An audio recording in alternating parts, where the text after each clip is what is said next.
Hey guys, welcome back to another ARIA-SK maths video, and in this video I want to talk about a really interesting property of square numbers which allows us to prove many things about square numbers using really simple techniques. So this property is basically the fact that you can write any square number as the sum of the number that's being squared, odd numbers. So for example, 1 squared is 1, obviously, 2 squared is 1 plus 3, 3 squared is 1 plus 3 plus 5, and this pattern just continues forever and ever.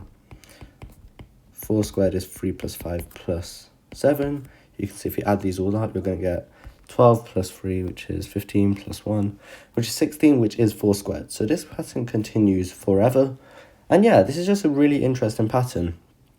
So to prove it, we can do some things. I'm not going to fully prove it, but essentially, if you look at the difference between one square number, so I'll just say, look at the difference between n squared and n minus 1 squared. So the difference between two consecutive square numbers, this is the same as n squared minus n squared plus 2n minus 1, right? Because if you expand this out, this is the same as negative of this squared. And then once you've done your cancellations, you get that this is just equal to 2n minus 1, or the nth odd number. So for example, if n equals 3, the difference between 3 squared and 2 squared is going to be the nth odd number, which is 5, because it's first, second, third odd number, like so. So yeah, that's basically the idea, and you can see if this carried on, because we can use the fact that we know the difference between 2 squared and 1 squared is just going to be 3. So if we put that into here, we know that 2 squared equals 3 plus 1 squared. Put this equation back into there, so we get 3 squared minus 2 squared equals 5, and 2 squared minus 1 squared equals 3.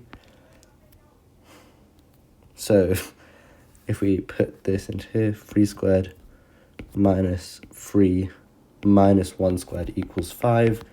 Now we've got the 1 squared on this side, so we can do 3 squared minus 1 squared equals 5 plus 3. I know this is a little bit confusing, but that's just because I've done some weird things with the algebra. But now we can look at the difference between 1 squared and 0 squared. This is going to be the first odd number, also known as 1. So put this into here, we get 3 squared minus 1 plus 0 squared is equal to 5 plus 3, or, sorry, this should be a minus 0 squared. I know that's the same thing, but it's important because this allows us to get rid of this term, and we've managed to derive the idea that 3 squared equals 5 plus 3 plus 1 without actually explicitly knowing that. I know this was a weird process.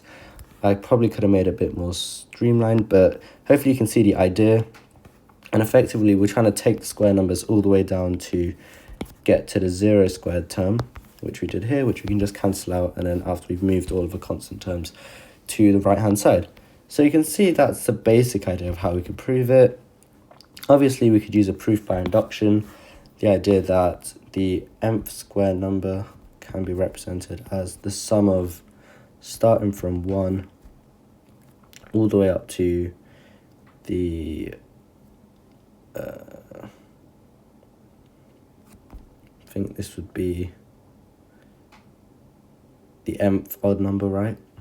Sorry, this is going to be the odd numbers. The question is, how far does it go up? And oh yeah, it's just up to n, of course. So for example, if we use our formula here, we'd know that 3 squared is the same thing as the sum of r equals 1 to 3 of 2r minus 1, which is the same thing as 1 plus 3 plus 5. So yeah, here it is.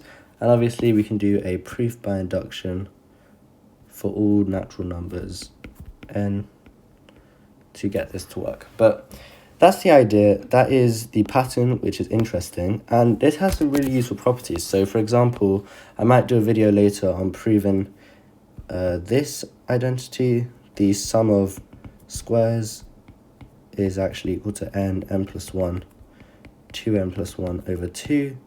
And I believe there should be a way of actually proving this using this sort of idea that we have square numbers representing them as sums of odd numbers. So you can see this goes on like this, all the way up to n squared. And then if we use the fact that we can write 1 squared as 1, plus 2 squared, 1 plus 3, plus 3 squared, 1 plus 3 plus 5, plus 4 squared, 1 plus 3 plus 5 plus 7, all the way up to n squared, plus, this is just going to be the nth odd number, or 2n minus 1. And then you should be able to see we can do something weird by summing these columns. Maybe we'd have to multiply everything by 2 so we can fill it out like a square and then add things up. But you get the idea. We could probably prove the identity like this using this cool method. And it just comes in handy for other things, everywhere where squares are involved. Perhaps you want to prove that something can be a perfect square, and to do that you just have to prove it can be written in this form. So yeah. Thanks for watching, and I just wanted to show you guys this cool pattern which arises with square numbers. See you guys in a future tutorial. Bye.